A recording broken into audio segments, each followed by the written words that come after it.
नमस्कार दोस्तों, आप सबका स्वागत है हमारे चैनल पे, नए वीडियो पे। तो आज का वीडियो बेसिकली होने वाला है कि ये जो पिछला जो हमारा एक हफ्ता चला हुआ है, लास्ट वीक में इतना मार्केट कैसे मूव कर रहा था, मार्केट का बिहेवियर कैसा था, उसके ऊपर हम ओवरऑल बात करेंगे। और ख़ास करके अगर आप देखेंगे तो मैं सीधा आपको ले चलता हूँ कंप्यूटर स्क्रीन पे, सीधा टाइम वेस्ट ना करते हुए। तो यहाँ पे देखेंगे, यहाँ पे ये 30 नवंबर का ये कैंडल है, ये रेड कैंडल, राइट। उसके बाद से देखिए जैसे पहला दिसंबर से 1 दिसंबर से लेके 1 दिसंबर पे हमारा लेवल था 44,800। वहां से लेके मार्केट ने सीधा मूव हमें मिला। ये जो 3 दिन का मार्केट का मूव देखेंगे तो करीब करीब यहाँ से 2,500 पॉइंट्स के आसपास। ये बैंक निफ्टी के अंदर बात कर रहा हूँ। बैंक निफ्टी के इंडेक्स में हमें इतना मूव मिला है। अगर 3 दिन में, ये अब देखिए 3 दिन में मार्केट इतना करीब करीब, मतलब 2,500 पॉइंट मार्केट दे गया। अब देखने वाली और इसमें सोचने वाली बात ये है कि मार्केट बेसिकली मार्केट इतना मूव कैसे दे सकता है। एक तो यहाँ पे फॉर एग्जांपल आप देखेंगे 1 दिसंबर का ये मूव है 44,800। नेक्स्ट डे मार्केट ओपन ही होती है गैप अप करीब करीब 800 पॉइंट के आसपास। 800 points gap up market open हो रही है नेक्स्ट डे को। इसके पीछे क्या, मतलब कुछ ना कुछ तो रहा होगा, कुछ ना कुछ स्टोरी है इसके पीछे, क्या इवेंट है। तो हम इस सारा चीज़ आज इसके पीछे भी बात करने वाले हैं। मार्केट इतना अचानक से इतना ऊपर क्यों जा रहा है? हर जगह आप सेंसेक्स देखिए हाई चल रहा है, बैंक निफ्टी निफ्टी हर चल रहा है। मतलब मैक्सिमम फील्ड्स में मैक्सिमम सेक्टर की जो स्टॉक्स है वो अभी सारे ट्रेंडिंग में है, सारे रैली बना रहे हैं। ऐसा क्यों? अदानी को ले लीजिए, उसके बाद आप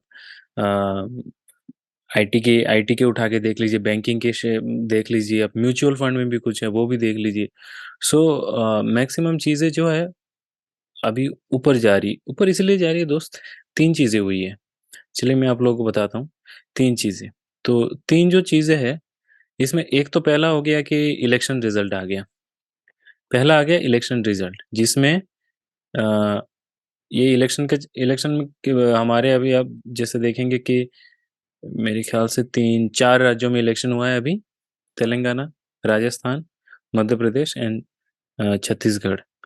तो इन 4 में से 3 राज्यों में बीजेपी की सरकार बनी है।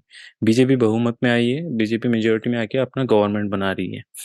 और तेलंगाना में भी बीजेपी का परफॉर्मेंस बहुत अच्छा था, क्योंकि 0 से 9 सीटें मिलनी बहुत बड़ी बात है। वहाँ पे केसीआर का गवर्नमेंट गिरा देना है। तो लोगों के पास ऑप्शन नहीं था, शायद उन्होंने कांग्रेस चुना होगा। I am just guessing. So basically ये एक बहुत बड़ा नेशनल इवेंट रहा है। मैक्सिमम लोग, क्योंकि कहीं न कहीं इंडियन स्टॉक मार्केट पे बहुत ज़्यादा इन्फ्लुएंस होता है इलेक्शन रिजल्ट का, चाहे कोई भी स्टेट में हो रही हो। और ख़ास करके अगर ये एक बड़ा नेशनल लेवल का अगर इलेक्शन जैसे होने वाला है नेक्स्ट ईयर, उससे जस्ट कुछ महीने पहले अगर हो रहा है, और ऐसे बड़े-बड़े स्टेट्स में हो रहे हैं जहाँ पे लोकसभा के बहुत ज़्यादा सीट्स है, तो एक बहुत इम्पोर्टेंट बन जाता है उस जगह पे इलेक्शन। तो वहाँ पे बीजेपी का मतलब जीत होना वहाँ पे और मेजॉरिटी के साथ आना। और मध्य प्रदेश में तो उन्होंने पलटा ही पलट दिया। सिमिलरली छत्तीसगढ़, बाकी राजस्थान में कुछ और ज़्यादा सीट्स मिलने थे, जो कि अलग बात है, वहाँ पे इंटरनल इश्यूज़ चल रहे थे। सो बेसिकली इलेक्शन का रिजल्ट आया। इसका रिजल्ट लोगों ने जैसे एक्सपेक्ट नहीं किया था उससे भी बेटर आया, ठीक है? लोग शायद सोच रहे थे 2 स्टेट्स में आएँगे बीजेपी, बीजेपी ने 3 जीत लिए और बहुत अच्छे डिफरेंसेस से जीता। तो यहाँ पे एक बहुत बड़ा ये लोगों के एक्सपेक्टेशन को ये एक्सीड कर गया, ये पहला। सेकंड जो हमारा ये था कि आपने अगर अदानी के जो इस साल के स्टार्टिंग में जो एक स्कैम हुआ था बेसिकली, सो कॉल्ड ये आर्टिफिशियल स्कैम, ये किया गया था यूएस की तरफ से। यूएस में बहुत जैसे सो कॉल्ड लेफ्ट लिबरल्स बैठे हुए हैं, और उसमें से एक है जॉर्ज सोरोस। उसको उसके बारे में आपने बहुत सुना होगा। हमारे एमईए की तरफ से जयशंकर साहब ने भी उसको बहुत काउंटर अटैक किया है, जब वो म्यूनिख में हमारा वहाँ पे एक फॉरेन समिट हुआ था। सो ये बंदा वहाँ पे यूएस में बैठा है, होता है, अरे बिलियनियर है। और इंडिया में बैठ के, इंडिया में जैसे मीडिया कंपनीज है, उसके बाद ऐसे पॉलिटिशियन है, कुछ पॉलिटिशियन है, कुछ मीडिया कंपनीज, कुछ हैंडलर्स है उसके बेसिकली, जो इंडिया में उसके प्रोपेगेंडा को यहाँ पे हैंडल करते हैं और उसको यहाँ पे फैलाने की कोशिश करते हैं। ऑब्वियसली उनको thousands of, may be millions of dollars मिलते हैं। सो उसके लिए वो करते हैं, और वो चाहते हैं कि यहाँ पे गलत नाम फैलाया जाए। और अदानी जो एक गौतम अदानी जी का जो उनका जो मल्टीपल बिजनेसेस है, जो कि पिछले 10 से 15 सालों में इतना ज़्यादा एक्सपोनेंशियली ग्रो कर रहे हैं, हर एक कैटेगरी में, हर एक सेक्टर में, तो ये ऑब्वियसली इंडियन जीडीपी को बूस्ट दे रहा है, इंडियन जीडीपी ग्रो कर रहा है। तो ऐसे इसमें बहुत सारे लोग हैं जो ये उसको हजम नहीं हो रहा है। और गौतम अदानी वो ऐसे बंदे हैं जो खुद वो जैसे सो कॉल्ड आईवी लीग्स, जो जो कॉलेजेस है, यूनिवर्सिटीज है यूएस में, हार्वर्ड ले लीजिए, स्टैनफोर्ड, एमआईटी, ब्राउन, कुछ भी ले लीजिए, तो उसमें उसमें की वो हिस्सेदार नहीं बनते, और ना तो वो वहाँ पे सो कॉल्ड बिग चेक के डोनेशन देते हैं, जैसे कि बाकी हमारी इंडियन कंपनीज करती है, महिंद्रा देती है, और हमारे बहुत और भी बहुत सारे कंपनीज है वो इन्वॉल्व है। सो वो अदानी उसमें नहीं है। तो वो उनके जो वहाँ पे वोक लिबरल्स की जो वहाँ पे एक प्रोपोगंडा चल रहा है यूएस में, उसके वो हिस्सेदार नहीं होना चाहते। और उनका वो सीधे शब्दों में बात कर रहे हैं, वो बिजनेसमैन बंदे, वो बिजनेस कर रहे हैं अपने साउथ ईस्ट एशिया में, अपना एक्सपैंड कर रहे हैं, यूएस में भी एक्सपैंड कर रहे हैं। सो बेसिकली उसके पीछे लोग लगे हुए हैं ताकि उसको कैसे गिराया जाए, और खास करके वो गुजरात से है, तो उनको लगता है कि मोदी जी के क्लोज है, तो बस इसको कैसे गिराया जाए, राइट। सो ये सेकंड रीजन था। तो इसके पीछे सुप्रीम कोर्ट पीछे पड़ा हुआ था। सुप्रीम कोर्ट को बोल रहा था भाई, सुप्रीम कोर्ट क्या है, कोर्ट, सुप्रीम कोर्ट के जो जजेस है, सीजेआई, वो खुद बिके हुए हैं। उनके जो भाड़े के टट्टू है, उनके कहने पे उठते हैं, उनके कहने पे बैठते हैं। सेम चीज़ है, क्योंकि सुप्रीम कोर्ट का कोई जज बनने के लिए आपको तो कोई क्वालिफिकेशन चाहिए नहीं, ना तो आपको क्वालिफिकेशन इन द सेंस कोई कोई जो जैसे इलेक्शन का कोई ज़रूरत नहीं होता है, राइट। सो वहाँ पे कोई डेमोक्रेटिक प्रोसेस नहीं है आपको सीजीआई बनने के लिए। आप एडवोकेट बने हो, एक्सपीरियंस गेन करो, आपके जान पहचान, मतलब वो एक तरह से वो डायनेस्टी सिस्टम है। मेरा बाप एडवोकेट था, उसके बाद जज बन गया, फिर सीजीआई बना, मैं एडवोकेट बनूंगा, तो ऐसे चला हुआ है। मैक्सिमम हम देखें इनकी हायरार्की ऐसे ही चली हुई है। सो उसमें कोई क्वालिफिकेशन नहीं है। उन लोगों ने पैसा लिया वहां से जोर शोरों से, क्योंकि उनके हैंडलर्स इंडिया में है, पॉलिटिकल पार्टी में है, मीडिया में है, पैसे लिए, अदानी के पीछे पड़ गए। भाई ये सेंट्रल गवर्नमेंट साथ दे रही है, मोदी साथ दे रहा है, उसको बचा रहा है। तो उसके बाद साफ दिख गया यहाँ पे। हमारे सबसे जो बेस्ट तमाचा मारा है सेबी ने उनको। सेबी ने कहा भाई हमारे यहाँ पे अगर स्टॉक लिस्टेड है बीएसई और एनएसई के अंदर, तो हम यहाँ पे कुछ प्रोटोकॉल्स बने, रूल्स बने, उसके जो मीट करता है उसके बाद ही वो उसी हिसाब से काम करता है, राइट। और आपको मैं बता दूं, इंडिया का जो हमारा जो ये रेगुलेटरी सिस्टम है, खास स्टॉक मार्केट का जो रेगुलेटरी बोर्ड है सेबी, ये दुनिया का one of the best regulatory system है। अगर आपको नहीं यकीन आता है, आप गूगल करके देख लीजिए, रिसर्च करिए उसके बारे में, बाद में यहाँ पे कमेंट सेक्शन में आके बताना क्या मैंने सही बोला कि नहीं। क्योंकि आज के डेट में ऐसे बहुत सारे कंट्रीज है, सो कॉल्ड डेवलप्ड कंट्रीज, वहाँ पे उनके रेगुलेटरी सिस्टम बहुत कॉम्प्रोमाइज बहुत बार हो चुकी है। इंडिया में ऐसा नहीं हुआ है। और खास करके 92 में जो स्कैम हुआ था, so called Harshad Mehta scam, मैं उसको स्कैम नहीं कहूंगा, क्योंकि बंदे ने लूप होल्स यूज किया था, जो कि हमारी बैंकिंग सिस्टम उस टाइम पे बहुत वीक थी। उसमें ड्रॉबैक्स थे, सेबीज वहाँ पे नहीं बनी थी। उसके बाद सेबीज ने बहुत सारी चीज़ें इंप्लीमेंट किया, और सेबीज अभी बहुत बहुत एक अच्छा प्लेटफॉर्म प्रोवाइड कर रही है हम जिस रिटेल रिटेल ट्रेडर के लिए। और दुनिया के, मैं वही कह रहा था, वन ऑफ द बेस्ट आज के डेट में आप बोलेंगे तो रेगुलेटरी सिस्टम है। तो उन्होंने सेबीज को चैलेंज किया सुप्रीम कोर्ट ने। उसके बाद उन्होंने भाई क्या करेंगे, उनके अपना वही ज्ञान बांटते रहेंगे फ्री फंड में, बोलेंगे भाई ऐसा होता तो अच्छा होता, वैसा करना चाहिए था, वैसा। उसके बाद कह रहे हैं कि SEBI is right, SEBI what ever SEBI has done the proper thing, they followed the by the book, whatever the rule of book said according to the regulatory systems, and they just kind of beating around their bush, and उनको बस कुछ कहने के लिए था नहीं।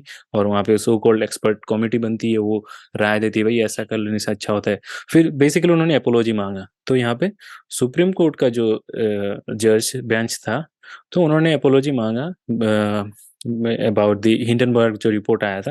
Hindenburg एक वहाँ पे यार हजारों वहाँ पे ऐसे एनालिटिकल कंपनी है जो स्टॉक मार्केट को एनालिटिकल रिपोर्ट देती है। हिंडनबर्ग खुद एक साला शॉर्ट सेलिंग करने वाला कंपनी है, और उसी को आप अगर इतना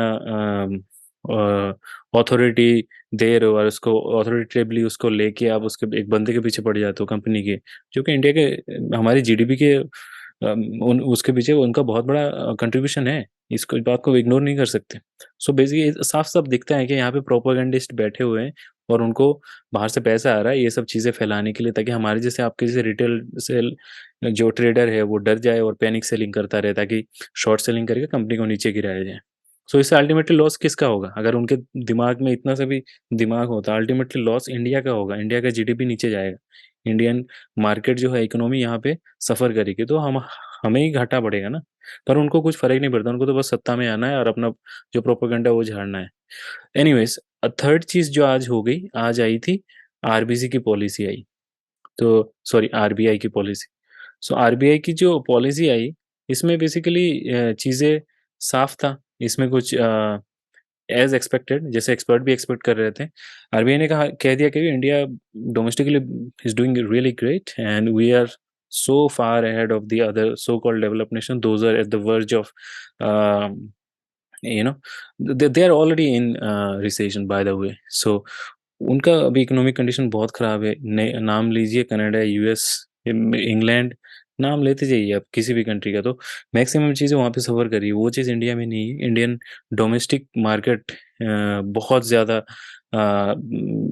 क्या कर रही है, इकोनॉमी को रिवॉल्व कर रही है और हमारी की इकोनॉमिक एक्टिविटी बहुत बढ़िया चल रही है, जिसके कारण हमारा मार्केट भी ग्रो कर रहा है। तो जिसे ये बेसिकली एक्सपेक्टेड था, और उन्होंने ये भी बता दिया हमारी जो इन्फ्लेशन रेट है, जो कि एक टाइम पे 7.5% के आसपास था, mid of the maybe June और जुलाई दिस ईयर, अभी एंड ऑफ अक्टूबर वो 5% के आसपास आ चुकी है। और उन्होंने नेक्स्ट ईयर जो 2024 Q2 और Q3 के जो प्रोजेक्शन आज बताया उन्होंने ब्रीफिंग में, कहा भाई ये Q3 तक ये बिलो 4% तक आ जाएगा, जो कि बहुत बहुत बड़ी एक अचीवमेंट है अपने आप में। जबकि दुनिया अपने आप यहाँ, पूरी दुनिया यहाँ सफ़र कर रही है, कोविड गया, वार चल रहा है, रिसेशन, हमारी इंडियन इकोनॉमी मतलब तेज़ी से जैसे किसी ने बूस्ट लगा दिया हो और उसके हिसाब से भाग रही है। तो उन्होंने बोला everything is going good but still repo rate will be same, क्योंकि हम we don't want to pull out the trigger so quick.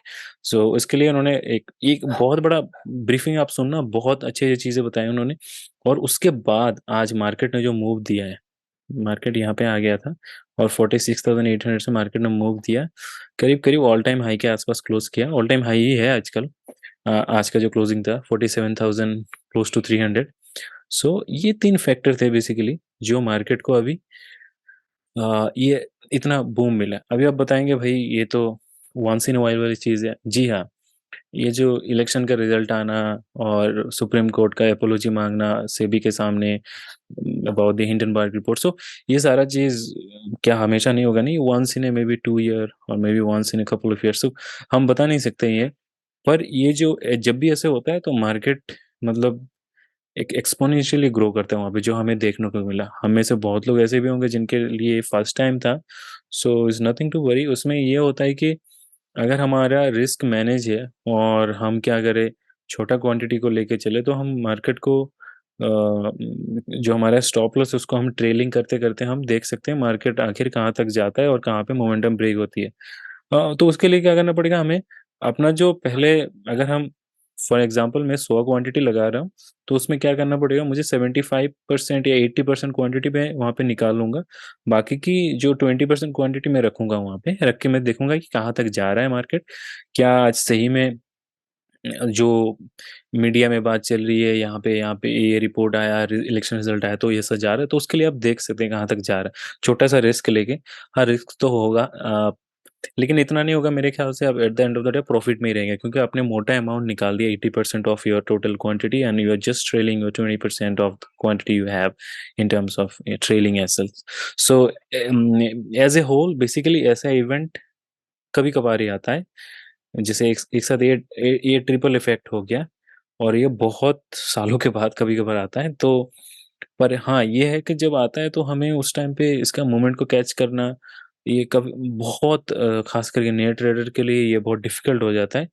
खास करके इसलिए होता है ये क्योंकि उनके पास एक्सपीरियंस नहीं है। इन्होंने ऐसा, ये जो एक्सपीरियंस उनके साथ कभी पहले नहीं हुआ होगा, मे बी फर्स्ट टाइम हुआ होगा, तो they don't know. It's not like they don't know how to trade, because in this past 1 week, the whole thing, whatever is happened, this is completely based on it's a sentimental thing, it's a sentimental trading.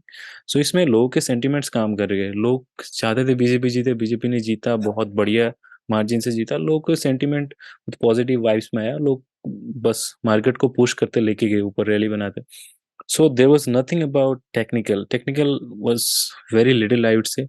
क्योंकि market जब 800-900 point gap up open होती है, उसके बाद market फिर से 800-900 point चलती है मार्केट ओपन होने के बाद. सो this is guys completely out of the blue, because market when is hitting is all time high, at the same time one day you can see 1600 points in bank nifty. so इसमें मुझे नहीं लगता इसमें खास कुछ technical का contribution था, क्योंकि market was driven by sentiment of the traders. So yeah, that's all the top three main reasons what I found behind this particular spike. पर हाँ, इसके बाद अभी आरबीआई का पॉलिसी आ गया और बहुत अच्छा पॉलिसी आया. सो यहाँ पे मार्केट का जो है, मार्केट अभी कंटिन्यूअस ग्रो करेगा. मे बी थोड़ा सा करेक्शन आए, करेक्शन के बाद, क्योंकि एक वीकली चार्ट पे आप देखेंगे तो वीकली चार्ट पे यहाँ पे एक हमारा ये दिखा रहा है कि वीकली चार्ट पे मे बी यहाँ पे थोड़ा सा करेक्शन आ सकता है. तो यस, यहाँ पे 46,000, यहाँ पे हम देखेंगे जो ये 46,000, ये जो लेवल है ना 46,400 का, तो मुझे लग रहा है यहाँ पे आसपास मार्केट जब इस लेवल को वीकली चार्ट पे मैं बात कर रहा हूँ, जब इसको ब्रेकआउट करके, और इसके ऊपर ऑलरेडी ब्रेकआउट हो चुका है, इसके ऊपर जब सस्टेन करेगा, हमें एक नया हाई देखने को मिल सकता है. So that's everything guys I wanted to share. If you will find this video helpful, then do like this video and subscribe to this channel. Thank you so much.